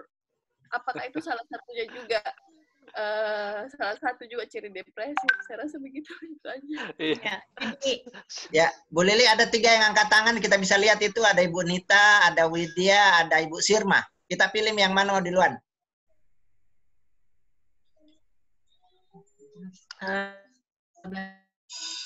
biar semuanya tertampung gitu ya. Dan sebelumnya meskipun Pak Muhlis dan Isda saling mengenal, Isda ini sekarang adalah presiden Amsterdam. Lalu banyak tidur dia, Pak. Silakan. Baik, makasih. Saya mulai dari ketiga ya. Apakah banyak tidur itu adalah tanda ini juga? Iya, masuk Bu. Itu tanda bahwa secara apa namanya mental kita yang manifestasinya dalam bentuk tidak berdaya. Nah, kalau kenapa sih sampai orang tidak berdaya, sampai lelah secara fisik? Saya mengutip sebenarnya dari apa yang saya baca dan pelajari. Tony Robbins pernah mengatakan begini, our energy comes from our mission. Energi kita ini akan bergantung pada misi kita. Ketika kita punya misi yang besar, itu akan ikut energi kita. Misalkan begini, waktu kuliah dulu misalkan, kadang kita malas-malas itu. Begitu sudah masuk deadline, itu kita otomatis itu kita begadang bermalam-malam dan itu kita kuat. Kenapa? Ada misi besar di sana. Jadi biasanya kenapa sampai kita lelah secara fisik dan mental, itu karena ada misi kita yang kita tidak mungkin create, sehingga misi yang menjadi sesuatu yang besar. Tadi ada yang bilang to-do list, kita hindari. Memang beberapa teori mengatakan buat to-do list, ada sebagian mengatakan juga tidak. Tapi kalau saya adalah misi, apa yang kita capai setiap hari itu bukan pekerjaannya, tapi misi, value yang harus kita akan capai itu penting kita selalu buat setiap saat gitu. Kemudian, nah soal remaja ya, saya tahu bagaimana anak Ibu Isda sudah remaja. Nah biasa tantangan orang tua, terutama saya dan kita semua tentunya adalah menghadapi anak-anak kita yang mulai beranjak. Nah dalam pola pendekatan yang harus dilakukan adalah bagaimana mempersiapkan anak kita menjadi sahabat. Tapi saya tahu Ibu Isda ini sudah luar biasa lah bagaimana dengan anaknya. Tapi memang perlu kita sadari bahwa membangun hubungan anak kita adalah agar kita yang ketika dia sudah mulai masuk remaja, bahkan sebelum remaja, menjadikan dia ini sebagai sahabat kita. Bukan lagi seorang seseorang yang mungkin anak kecil gitu yang tidak tahu apa-apa. Sehingga dalam beberapa teori parenting dan coaching itu yang harus kita pendekatan bertanya ini perlu dilatih gitu. Ada pertanyaan memang pertanyaan yang istilahnya pertanyaan presisi. Misalkan ketika kita tanya, nak mau sholat di ruang tengah atau di kamar misalkan. Jadi pertanyaannya ini langsung mengunci jawaban. Entah dia mau sholat di ruang tengah atau di kamar tidur, nggak ada penting dia pilih yang mana. Yang penting tinggallah dia sholat gitu ya. Dia seperti itu. Jadi bertanya. Kemudian soal tadi ya, tidak melakukan apa-apa itu tidak apa-apa. Ini kembali kepada standar lagi. Standar kita memang kalau kita lihat situasi COVID ini siapa sih yang siap? Hampir semua orang tidak siap karena datangnya tiba-tiba. Nah, sehingga yang kemampuan apa yang harus kita bangun dalam kehidupan kita tentu adalah Ibu Isda mungkin ketika Dr. Iksan misalkan suami beliau gitu keputusan untuk keluar dari Vale, ya sama saya ketika saya harus resign dari Vale memilih ini, tentu ada banyak hal yang kita menyesuaikan. Jadi gagal kita menyesuaikan akan membuat kita stres sampai depresi ya. Termasuk tadi ini, kalau kita kebiasaan kita untuk ada pekerjaan gitu, kita harus membuat standar baru bahwa saya di rumah pun, artinya begini, saya di rumah itu bukan tidak melakukan apa-apa. Saya bersama anak-anak saya itu sesuatu yang mahal gitu. Kadang kita merasa bahwa saya itu melakukan sesuatu kalau saya mengajar, saya melakukan ini untuk orang lain. Dan kita mengabaikan bahwa bersama dengan anak kita sebagai sesuatu yang mahal gitu. Jadi memberikan nilai terhadap sesuatu yang selama kita anggap bukan sesuatu itu kita harus nilai. Sehingga kita artinya standar kita itu kita samakan dengan situasi kita saat ini. Jadi bersama dengan anak adalah sesuatu yang mahal. Bagi saya itu poinnya, Bu. Ya. Ya, menarik sekali ya bahwa apa yang kita anggap tidak bernilai dalam tanda kutip serumah itu ternyata hal yang paling mewah yang kita bisa dapatkan sekarang. Satu rumah dan sehat ya. Ada dua penanya, saya tampung aja langsung ya. Nanti tidak keberatan mungkin Pak Muhlis langsung menjawab berurutan. Saya persilakan Ibu Widya dulu ya. Singkat padat, silakan Bu.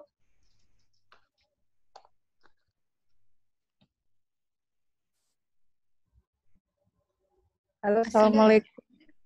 Waalaikumsalam warahmatullahi wabarakatuh. Assalamualaikum warahmatullahi wabarakatuh. Selamat sore, Bapak dan Ibu. Terima kasih panitia. Saya senang sekali mengikuti webinar ini karena di setting dengan sedikit berbeda dari yang webinar-webinar biasanya, lebih kepada sharing cerita, kisah kita selama masa pandemi. Mungkin boleh sedikit saya cerita. Saya putra-putri, saya 2 putra, 1 putri, semua status mahasiswa. Yang tertua sudah berusia 24 tahun, jadi bukan lagi teenagers. Jadi yang kedua usia 22, dan yang bungsu usia 20 tahun. Jadi selama masa pandemi ini yang terjadi, mereka betul-betul bukan lagi orang rumahan, tapi saya nyebutnya mereka orang kamaran. Jadi betul-betul di kamar. Iya, jadi orang kamaran, Bu. Jadi kalau mungkin Bapak Ibu yang masih punya putri yang masih kecil, mungkin kan masih didampingi. Sementara mereka ini kan adalah mahasiswa yang sudah dewasa, jadi independennya mungkin sudah lebih ini ya dibanding yang kalau putra-putrinya masih kecil-kecil. Jadi betul-betul di kamar. Nanti pernah kejadian satu kali waktu itu wifi agak terganggu sehingga jaringan hampir hari itu nggak ada, jadi mereka akhirnya keluar. Baru saya sambil bercanda saya berkata, oh saya pikir selama ini saya nggak punya anak gitu. Baru keluar semua. Nah yang sedikit tertantang adalah tadi terkait dengan me time-nya itu Pak ya. Saya karena kebetulan juga saya mengajar sama-sama Ibu Farida Ohan, Farida Aryani, satu fakultas. Saya pikir waktu work from home itu, saya pikir saya akan lebih sedikit rileks, santai karena akan mengerjakan itu semua di rumah. Tapi ternyata tidak. Bebannya justru sangat berat ya, karena saya harus membagi pikiran yang kalau sebelumnya ketika masih normal, kan semua di kantor, nanti jam 5:30, jam 5 baru balik pulang, semua pekerjaan kantor sudah selesai. Tapi ini karena ada di rumah, saya akhirnya suka, kalau istilah saya itu orang Makassar, lari-larinya gitu. Di depan lihat mahasiswa kasih kuliah, sudah itu lari lagi, lihat dulu masakan, balik lagi. Jadi malah saya merasa lelah dalam, bukan karena lelah seperti apa, tapi tidak bisa fokus ke satu pekerjaan untuk menuntaskan. Itu yang jadi masalah menurut saya. Dan me time-nya itu kadang-kadang udah nggak punya Pak, begitu sudah masuk waktu istirahat malam ya sudah tidak. Kadang-kadang nanti pagi subuh gitu kalau udah bangun baru mengingat ini hari apa, saya harus kasih kuliah apa, itu baru kadang-kadang mungkin itu ya faktor dari saya ya tidak memperhatikan dengan baik. Karena rasanya ini rush hours ya, jadi selalu harus mengerjakan ini dan tidak fokus, berlompat-lompat. Saya menyebut diri saya seperti saya berlompat-lompat, tidak bisa fokus pada satu pekerjaan. Berbeda ketika masa normal, saya bisa mengerjakan di kampus, kantor, selesai, pulang ke rumah, fokus lagi dengan pekerjaan rumah tangga. Saya kira itu mungkin ada sedikit saling berbagi Bapak dan Ibu kepada saya bagaimana caranya supaya saya betul-betul bisa punya me time juga. Saya kira itu. Terima kasih Ibu Lili, Pak Ilham, Ibu Sherly, Kak Sherly, mudah-mudahan masih kenal dengan saya. Terima kasih. Salam sama Prof katanya Bu Widya. Iya, waalaikumsalam warahmatullahi wabarakatuh. Kak Sherly, lama nggak ketemu. Iya, makasih. Iya, terima kasih. Saya persilakan ke Ibu Sirma sekarang. Ditampung ya pertanyaannya dan siap. silakan Pak Bu Sirma. Mana Bu Sirma? Ada. Assalamualaikum. Waalaikumsalam warahmatullahi wabarakatuh. Muka kelihatan muka. Jangan dulu mukanya. Lagi ada aktivitas lain. Dia lagi yoga kayaknya. Iya, lagi ada aktivitas lain, jadi nanti gambarnya bisa mengganggu. Ada 2 pertanyaan tadi. Ada 2 pertanyaan. Tadi saya sempat singgung di grup chat itu menarik ya kalau misalnya kisah-kisah work from home khususnya untuk ibu-ibu, kita bikin semacam memori yang bisa tertulis, misalnya kita bikin buku ya, siapa tahu nanti Kak Lili bisa memotivasi kita gimana nih mulai bikin buku ya. Jadi kita bikin karya-karya khusus lah untuk mengenang masa pandemi ini, misalnya untuk masa-masa kita bisa melaksanakan work from home atau school from home di rumah masing-masing. Nah, hal yang kedua, sebenarnya target pelaksanaan school from home atau work from home itu apa sih? Apakah misalnya yang terkait dengan pendidikan anak, apakah ini targetnya hanya untuk menyelesaikan pendidikan sekolah anak-anak atau misalnya ada unsur lain, misi unsur lain yang perlu kita bawa? Nah, seperti itu. Karena kan yang terjadi selama ini kan kita seolah-olah hanya untuk menyelesaikan tugas-tugas sekolah anak-anak, kemudian setelah disubmit ya selesai sudah begitu. Tapi apakah misalnya hanya seperti itu saja yang mau kita laksanakan dari school from home ini? Tapi pengalaman saya selama menjalankan work from home sebenarnya me time itu berlebih, kebanyakan soalnya. Nah, justru kalau kelebihan me time itu justru kita menjadi tidak lebih efektif, tidak menjadi produktif untuk bekerja. Ada beberapa karya yang sebenarnya harus kita selesaikan dalam target, akhirnya tidak selesai karena bekerja di rumah itu seolah-olah kita menjadi malas. Leha-leha, akhirnya kita menjadi banyak meluangkan waktu yang pada hal-hal yang tidak produktif. Misalnya ya lebih sering di tempat tidur atau lebih sering nonton atau lebih sering bersama dengan anak-anak, akhirnya target-target pekerjaan produktif yang lainnya tidak berjalan. Nah, mungkin itu saya bisa meminta tips-tips gimana ya cara menghadapi kita itu situasi seperti ini gitu. Ya, demikian. Ya, makasih Bu Sirma. Silakan Pak Muhlis. Baik ya, tadi ini ya saya catat 2 poin ya. Me time. Maaf Bu Moderator, saya belum dikasih kesempatan bertanya.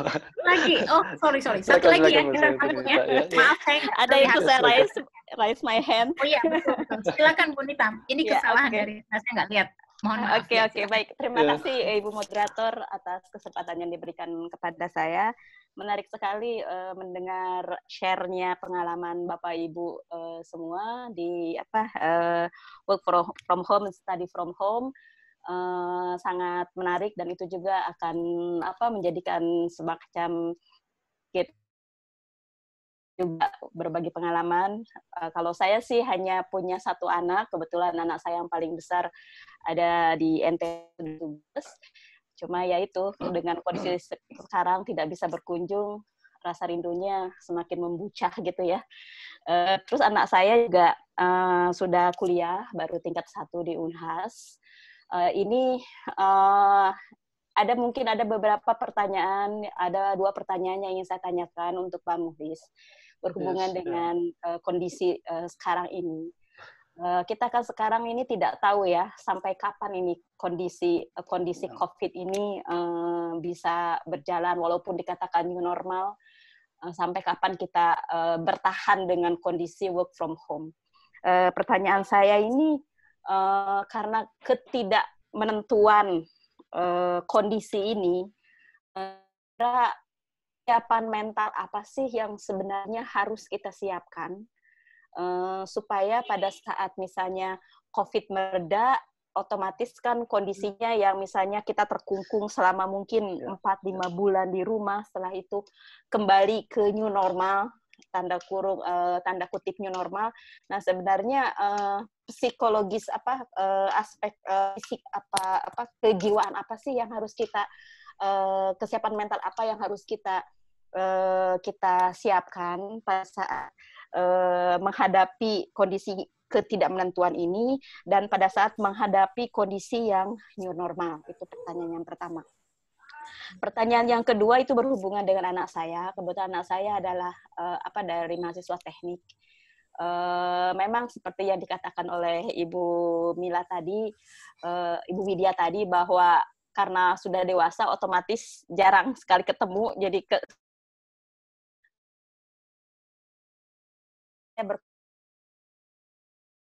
nanya bagaimana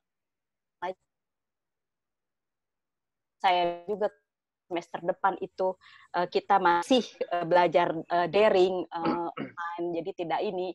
Dia berkomentar yang membuat saya tidak nyaman, artinya agak kepikiran begitu. Anak saya bilang, "Ai, Mami, tidak enak kuliah daring. Tidak ada yang didapat." tidak masuk ke kepalaku begitu toh. Aduh, saya jadi bingung, artinya agak khawatir begitu ya, karena dia mengomentari seperti itu. Mudah-mudahan semester depan jangan daring, Mami, soalnya kalau daring tidak ada yang didapat itu. Guru dosen menjelaskan, saya tidak banyak sekali tidak mengerti daripada mengertinya. Nah, pertanyaan saya mengenai kondisi celotehan anak saya itu, kira-kira apa saya sarankan ke anak saya ini supaya dia menerima kondisi ini dan supaya dia lebih bisa beradaptasi lebih cepat dengan kondisi ini, sehingga materi perkuliahan yang dilakukan secara daring itu bisa dia terima, bisa dia pahami dengan mudah. Mungkin itu saja, Ibu Moderator. Terima kasih. Baik, terima kasih Ibu Nita. Silakan Pak Muhlis, ada 3 pertanyaan. Baik, terima kasih Bu ya. Ini 3 tapi kemana-mana ini. Iya tapi. Baik, oke, saya coba poinnya tentang me time. Jadi me time ini kita tidak bisa mengharapkan orang lain bisa membantu kita. Jadi kita sendiri harus bisa memanage diri kita. Kalau kita sudah gagal memanage diri kita, maka orang lain pun tidak akan bisa melakukan banyak hal tentunya. Jadi mulai dari diri kita tentunya. Saya biasa ada kata-kata bijak mengatakan kalau kita gagal merencanakan sama dengan merencanakan kegagalan. Sebab itulah sesibuk apapun kita harus bisa menjadi tuan atas diri kita. Bukan menjadi budak dari pekerjaan-pekerjaan kita, apalagi budak dari mungkin orang lain gitu. Dan awal masalah ketika memang kita tidak bisa jadi tuan atas diri kita. Jadi kita bisa membuat apa yang menjadi prioritas hidup kita, apa yang harus kita selesaikan hari ini itu prioritas, dan termasuk me time ini adalah bagian prioritas yang harus kita tuntaskan. Jadi ini poin yang pertama soal me time. Jadi kita harus menjadi tuan atas kita, membuat prioritas dan apa yang harus kita tuntaskan. Yang kedua tadi ini belajar dari rumah dan sebagainya. Ini kaitan semua itu paketnya. Kalau saya mau membuat menyimpulkan gitu ya. Pandemi ini, COVID ini sebenarnya menjadi umpan balik untuk setiap orang. Untuk setiap keluarga. Seberapa kokohnya kita. Seberapa kuatnya kita membangun rumah tangga kita selama ini. Kita sekolah, kita ini semua, kita membangun bisnis, begitu terjadi COVID ini, jangan sampai kita ternyata selama ini membangun satu bangunan yang rapuh sebenarnya. Mungkin seperti rumah gitu, gedung, mungkin kelihatan atapnya, gentengnya bagus, tamannya bagus, tapi rapuh. Nah, dari sinilah kita harus mengevaluasi gitu ya. Seberapa kokoh bangunan kita. Di waktu hidup kita yang kita masih lanjut ini, apa yang harus kita perbaiki? Dan yang paling tahu bukan tetangga kita, bukan siapa, kita yang harus mengevaluasi. Ternyata saya ini rapuh. Saya belajar saya melihat rekan atau teman-teman saya yang lain, yang mereka ini sebelum pandemi ini sibuknya minta ampun, punya bisnis ini diundang di banyak perusahaan. Jadi ini begitu terjadi pandemi ini luar biasa, goyang dan sampai depresi. Artinya ternyata memang mereka tidak kokoh bangunannya. Nah, sehingga kalau saya tidak menjawab detailnya ya, saya ingin menyimpulkan begini. Tantangan yang paling besar ternyata, selama ini kan kita menganggap bahwa kita berkarya di luar rumah itu sebagai prestasi. Kita mungkin di kantor, di kampus, di mana, kalau kita mencapai sesuatu itu sebuah prestasi. Tapi ada, tentunya saya juga, lupa bahwa yang harus kita capai, yang harus kita ukir lebih banyak itu adalah di rumah. Ada banyak orang, dia sibuk membuat karya terbaik di luar rumahnya, dan dia lupa membuat karya terbaik di dalam rumah. Padahal, ujung-ujung kehidupan kita kembali kemana? Ke rumah kita. Umur panjang kita menjadi apapun, kita kalau pensiun kembali ke rumah. Nah, jangan sampai kita sibuk di luar rumah, dan kita lupa membuat bonding yang kuat dengan orang di sekitar rumah kita. Ini tantangan. Kalau saya menyimpulkan itu, bahwa apapun situasi ada anak kita tidak mendengarkan kita dan sebagainya, mungkin memang ada something yang selama ini kita terlalu fokus keluar dan lupa menunaikan hak-hak yang dalam rumah kita. Jadi untuk saya gitu ya, dan mungkin bagi yang lain juga saya belajar dari klien, bahwa pandemi ini mengingatkan kita bahwa keluarga inilah sebagai pondasi yang harus kita bangun. Sebelum kita berbicara bagaimana prestasi di luar rumah kita, di dalam rumah harus kita bangun ini. Nah, termasuk tadi kalau School of Rock saya sepakat, kenapa saya memutuskan anak saya misalkan dia harus homeschooling di tengah anak lain dari 2 tahun lalu harus sekolah ke ya, seperti yang formal. Saya homeschooling karena bagi saya nilai yang paling mahal adalah kebersamaan dengan anak-anak saya. Karena itu tidak bisa dibeli lagi. Begitu mereka sudah tumbuh dewasa, kita mungkin punya waktu, tapi belum tentu mereka. Selagi anak-anak saya masih punya waktu, saya akan mencari alasan untuk bisa punya waktu bersama mereka. Itulah kenapa anak saya homeschooling, istri saya PNS, kemudian resign, lalu saya carikan pekerjaan di mana bisa produktif di rumah, dan saya pun seperti itu. Saya resign dan menyiapkan waktu yang banyak di rumah. Nah, termasuk misalkan ketika anak ibu tadi yang kuliah gitu ya. Nah, pendekatan yang harus kita bangun adalah menjadi sahabat buat anak-anak kita. Kuncinya adalah tanya. Biasa anak kan tidak menemukan teman untuk curhat. Jadi penting memang untuk kita untuk tanya. Kenapa sih? Ini mungkin sesinya berbeda ya. Sesi coaching mungkin ibu nanti bisa ikut di kelas coaching banyak. Bagaimana mempengaruhi, menginfluence orang lain dengan teknik bertanya, bukan menggurui. Dan satu skill yang harus kita miliki sebagai orang tua adalah menjadi coach untuk diri kita dan buat anak-anak kita. Karena kuncinya di sana, bukan lagi menggurui, tapi menjadi coach sehingga dia bisa tahu kenapa dia terus kuliah, kenapa dia menunaikan tugas. Jadi bukan karena kita merasa penting. Kalau anak itu tidak merasa itu penting, bagaimanapun kita dorong, dia tidak akan bergerak. Tapi kalau sesuatu dianggap penting, contohnya begini, kita lagi duduk begini, mungkin lagi asik gitu ya, atau mungkin lagi nyetir lah gitu. Tiba-tiba kita mau bagaimanapun sibuknya kita akan mencari sebuah alasan untuk bisa pergi pipis, selesai izin dulu ya, atau biasa kita naik bis misalkan antar kota. Tiba-tiba kita mungkin ada gangguan pencernaan, harus BAB dan sebagainya. Kita akan mencari sebuah alasan untuk bisa menunaikan hajat itu. Kenapa? Ini penting. Sama dengan anak-anak kita adalah membantu dia menemukan apa yang paling penting dalam hidupnya, maka dia akan lakukan tanpa kita paksakan. Jadi poinnya di situ.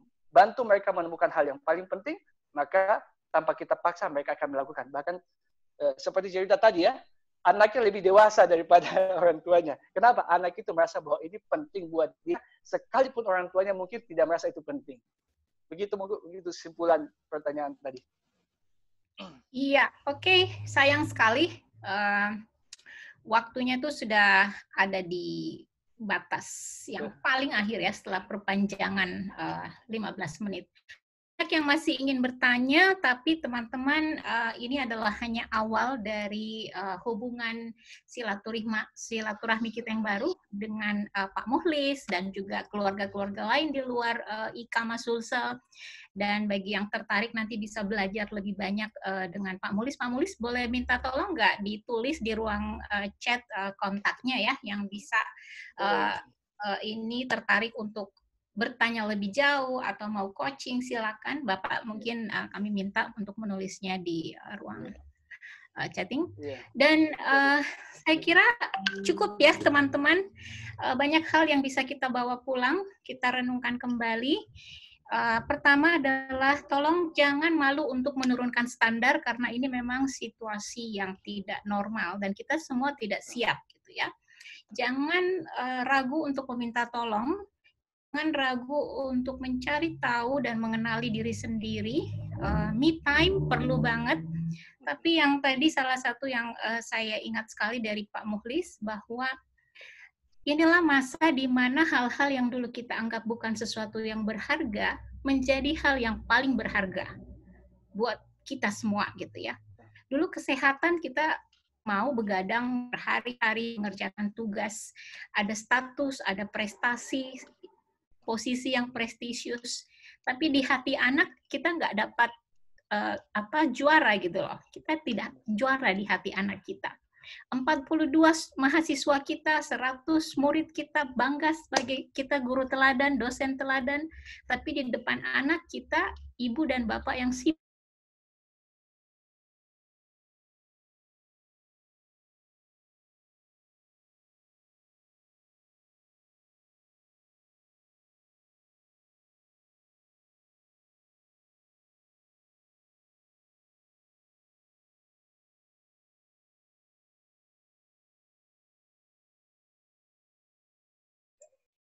dan juga Ida Ohan ingin mengucapkan terima kasih kepada 5 keluarga, Citra, Ibu Indah, Ibu Farida, pasangan Alfian dan Nur, pasangan Ilham dan Sherly, dan juga pembahas kita Pak Muhlis Katili. Terima kasih yang khusus untuk Ibu Sahreni yang telah memberi kita dukungan teknis yang luar biasa. Terima kasih untuk pengurus juga untuk saya. Ini ada apa nih? Sertifikatnya. Ya, kita serahkan kembali ke Kak Ili. Kali. Tabe Kak Ili. Baik, terima kasih host kita kalau seandainya dalam ruangan kita tepuk tangan semua nih untuk 2 co-host kita nih. Mantap sekali nih ya. Ini duet maut ya. Alumni Australia yang betul-betul membawa kita menyelami kehidupan keluarga kita. Baik, ini apresiasi dari Kama buat para narasumber. Jadi kami sudah, Ibu Eni ini yang udah menyiapkan, Ibu-Ibu Sekjen ya. Sudah menyiapkan sertifikat yang nantinya kami langsung kirim ke alamat masing-masing ya. Ini ada Ibu Indah, Dr. Indah, ada Ibu Sherliah Nur, ya, kemudian ada Ibu Farida ya, Ibu Dokter. Ya. Kemudian siapa lagi? Ada Ibu Citra, Rosalin Anwar, ya. Is it moving? It's not moving ya. Not moving, ya. Is it? Oh, okay. So maybe I have to saja Kak Li. One satu-satu ya. Oke. Bisa ditutup aja Kak Li. Ya, baik. Itu bentuk apresiasi kami. Jadi kita nggak menyiapkan apa seperti biasa. Jadi itu aja barangkali. Terima kasih sekali lagi kepada para hadirin yang sudah ikut bergabung dan juga dari para narasumber. Khususnya kepada Pak Muhlis ya dari Ibu Lili tadi. Terima kasih, saya kira itu. Kak Ili foto bareng dong. Di stop sharing dulu, kita foto bareng. Ya, tolong anunya, ya, tolong dibuka semua videonya. Ya, oke. Plate pertama nih, Ibu Indah belum buka videonya. Ya, Dokter Indah. Ini saya Secis. 1, 2, 3. Oke, sip. Ulang, one more. Oke, 1, 2, 3. Oke. Saya kirim dulu. Oke, next. Berikutnya. Plate kedua. Iya, semua nyalain videonya please. Ada Ibu Guru, Bapak Guru, Bu Nur, Pak Sofia, Alfian. Ya, oke, Ibu Erni, apa kabar? Oke, 1, 2, 3. Oke, sip. Nah, next plate yang ketiga. Sabar. Oke. Last one. Ya, oke. 1. Tolong videonya semua. Siapa-siapa nih? Ada Kusrini, ada Bu Uci, ada Pak Adul, ada Pak Agustinus Ribal, ada Rini, ada Taswin, ada Pak Taswin ternyata bergabung juga. Ya, 1, 2, 3. Sip. Oke. Kita sudah ambil semua videonya, Bu Ida. Halo Pak Muhlis. Assalamualaikum. Semua saya buka mute-nya, silakan say hello. Ya, yang mau live silakan, yang masih mau say hello silakan aja. Terima kasih sekali lagi. Assalamualaikum. Terima kasih Kak Lili. Terima kasih Bu Eni. Terima kasih semua. Terima kasih Pak Muhlis. Terima kasih Bu Rini ya. Terima kasih Ibu Indah. Ada tadi yang mau bertanya tapi belum saya kasih. Ini mungkin bisa langsung ke Pak Muhlis ya. Ibu tadi ya. Siap. Terima kasih semuanya. Assalamualaikum. Waalaikumsalam. Salam Bu Ista ya, anak-anak buat Dokter. Sampai jumpa. Halo Ibu Erni. Apa pulang Ibu Erni? Masih ada Pak? Izin live duluan. Seru. Nah, izin live. Makasih. Oke, izin live. Saya tutup aja roomnya kalau gitu. Masih ada yang mau say hello? Pak Mulis, posisi di mana sekarang, Pak? Di Makassar ya? Baru 1 minggu di Morowali. Oh, sekarang posisi di Morowali. Baru 1 minggu. Ada sesuatu yang lagi dibangun sebenarnya di sini. Ya. Mungkin saya cerita sedikit aja, Prof ya. Ya, silakan Pak. Saya sedikit. Jadi kemarin, saya kan tinggal di Goa beberapa waktu dan 3 bulan stay at home ini. Ya. Walaupun memang pekerjaan jalan dan sebagainya, tapi saya melihat bahwa kita kembali ke fitrah kita sebagai bangsa Indonesia, apalagi orang Sulawesi Selatan lagi. Kita kan besar dari pertanian sebenarnya, Prof kan. Ya. Orang tua kita dulu punya anak bisa 7, 10 ya, 1 ke-11-an, itu bisa menyekolahkan anaknya. Mereka tidak punya uang cash. Tapi mereka punya aset yang lebih bernilai dibandingkan uang cash itu. Punya kebun, punya ternak. Nah, banyak tanahnya ya. Betul. Kita sekarang kan bangga ketika tanah berubah menjadi bangun gitu ya, menjadi gedung ternyata itu makanan. Makanya saya kemarin memutuskan bahwa saya kembali ke sini untuk memulai sekarang. Saya juga membangun ini sambil memberdayakan keluarga di kampung, penduduk di satu desa di sini untuk mulai memberdayakan pertaniannya, kemudian bangun tambak dan segala sesuatunya, karena kita nggak tahu sampai kapan pandemi ini terjadi. Artinya kita mungkin tidak punya uang, tapi ketika kita punya bahan makanan yang cukup, kita tidak akan stres. Karena kenyataan saat ini PHK itu terjadi di mana-mana, dan kita perlu kembalikan bahwa fitrah kita ini Tuhan sudah kasih satu nikmat yang mahal. Saya adalah kembali bercocok tanam, membangun dari kebun, itu adalah sesuatu yang akan menjadi penyelamat kita kalau kita bicara seperti itu di tengah pandemi ini. Itu kenapa saya doakan, Prof ya. You are not the only one ya. Saya punya 2 adik angkatan dari geologi. Mereka dulu aktif di tambang ya, apalagi kalau di PT Inco dulu. Finally mereka masih muda, mereka quit the job and went back home, membangun, bikin kandang ayam, bikin apa gitu. Saya bilang, what made you change? Saya bilang, ya beginilah, kita rasa sudah cukup yang kita dapat di sana, kita coba benahi apa yang ada di kampung, dia bilang. Jadi mereka bikin peternakan ayam, pemberdayaan masyarakat gitu loh. Padahal mereka masih muda-muda sekali, Pak Mulis. Jadi mungkin ya perubahan ini juga kayak apa ya, sesuatu kayak apa, wind of change gitu ya.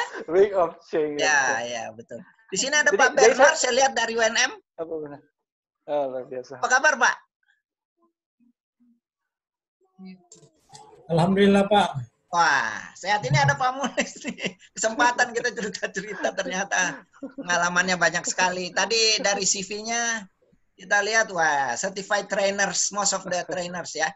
Ini modal ini Pak Mulis ya, memang untuk memberikan klien-klien gitu ya. Alhamdulillah. Masih ada. Well, nice meeting you Pak Mulis. Ya, sampai ketemu. Semoga bermanfaat ya, Prof. Pak Bernard, terima kasih. Teman-teman dari UNM. Terima kasih. Banyak yang hadir, saya lihat Pak. Pak Dul, masih sibuk di kantor ini Pak Dul. Assalamualaikum warahmatullahi wabarakatuh. Waalaikumsalam. Iya. Masih Pak. Ini Pak Dul ini. Thank you, Pak Ilham. Thank you. Siap. Oke. Saya tutup ya. Sudah nggak ada lagi. Ya, terima kasih. Assalamualaikum warahmatullahi wabarakatuh. Assalamualaikum warahmatullahi wabarakatuh.